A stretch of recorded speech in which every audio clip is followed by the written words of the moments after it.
Luxury brands یہ ہر جگہ ہے، سوشل میڈیا پر، میگزینز میں اور ہمارے دماغوں میں۔ ہم ان کے لوگوز، ان کی مصنوعات کو دیکھتے ہیں اور فوراً کامیابی، حیثیت اور عزت کے بارے میں سوچنے لگتے ہیں۔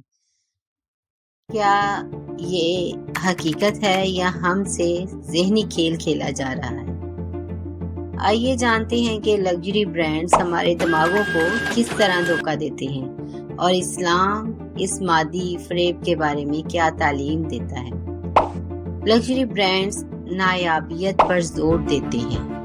وہ یہ تصور بیچتے ہیں کہ ان کی مصنوعات صرف چند خاص لوگوں کے لیے ہیں، امیر، کامیاب اور اعلیٰ طبقے کے لیے۔ یہ تصور ایک نفسیاتی رد عمل پیدا کرتا ہے جسے کمی کی غلط فہمی کہا جاتا ہے۔ جہاں ہمیں کوئی چیز زیادہ قیمتی لگتی ہے اگر وہ نایاب یا حاصل کرنے میں مشکل ہو۔ لیکن اسلام ہمیں سکھاتا ہے کہ ہماری قدر اس میں نہیں ہے کہ ہم کیا رکھتے ہیں، بلکہ اس میں ہے کہ ہم کون ہیں۔ نبی کریم صلی اللہ علیہ وآلہ وسلم نے فرمایا، بے شک اللہ تمہاری صورتوں اور تمہارے مال کو نہیں دیکھتا، بلکہ تمہارے دلوں اور اعمال کو دیکھتا ہے۔ ہمیں مادی اشیاء کا پیچھا نہیں کرنا چاہیے، بلکہ اپنے دل اور نیت کو درست کرنا چاہیے۔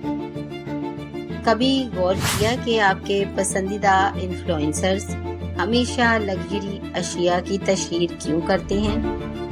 برانڈز انفلوئنسرز کو سماجی ثبوت کے طور پر استعمال کرتے ہیں۔ جب ہم ان لوگوں کو دیکھتے ہیں جنہیں ہم پسند کرتے ہیں یا ان پر بھروسہ کرتے ہیں، ہم یہ یقین کرنے لگتے ہیں کہ ان اشیاء کو خریدنا ایک بہتر زندگی کا حصہ ہے۔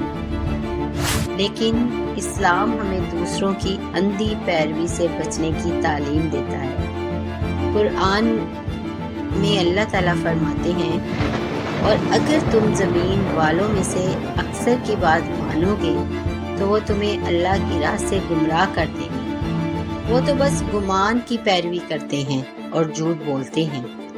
سورہ الانعام۔ ہمیں مادیت پسند ہونے کے بجائے عاجزی اور قناعت کی زندگی گزارنی چاہیے۔ لگژری برانڈز جذباتی تعلقات پیدا کرنے کے ماہر ہیں۔ ان کے اشتہارات شاذ و نادر ہی حقیقی مصنوعات پر توجہ دیتے ہیں۔ اس کے بجائے وہ آپ کو ایک خواب بیچتے ہیں، خوشی، اعتماد اور محبت۔ پیغام واضح ہے، اگر آپ یہ خرید لیں گے تو آپ کی زندگی بہتر ہو جائے گی۔ یہاں اسلامی تعلیمات ہمیں واضح سمت دیتی ہے۔ قرآن میں اللہ تعالیٰ فرماتے ہیں، جان لو کہ دنیا کی زندگی کھیل تماشا اور زینت ہے، اور آپس میں فخر و مباحت اور مال و اولاد میں زیادتی کی دوڑ ہے۔ سورہ الحدید۔ اصل خوشی اور قناعت ایمان میں ہے، نہ کہ دنیاوی چیزوں میں۔ تکرار بہت اہمیت رکھتی ہے۔ لگژری برانڈز باری اشتہارات میں سرمایہ کاری کرتے ہیں تاکہ ان کے لوگوز، نام اور مصنوعات مسلسل آپ کے سامنے ہوں۔ جتنا زیادہ آپ اسے دیکھیں گے، اتنا ہی زیادہ آپ کا دماغ اسے کامیابی اور حیثیت کے ساتھ جوڑنے لگے گا۔ اسلامی تعلیمات ہمیں یاد دلاتی ہیں کہ مادی دولت کا مسلسل پیچھا ہماری اصل مقصد سے دوری کا سبب بنتا ہے۔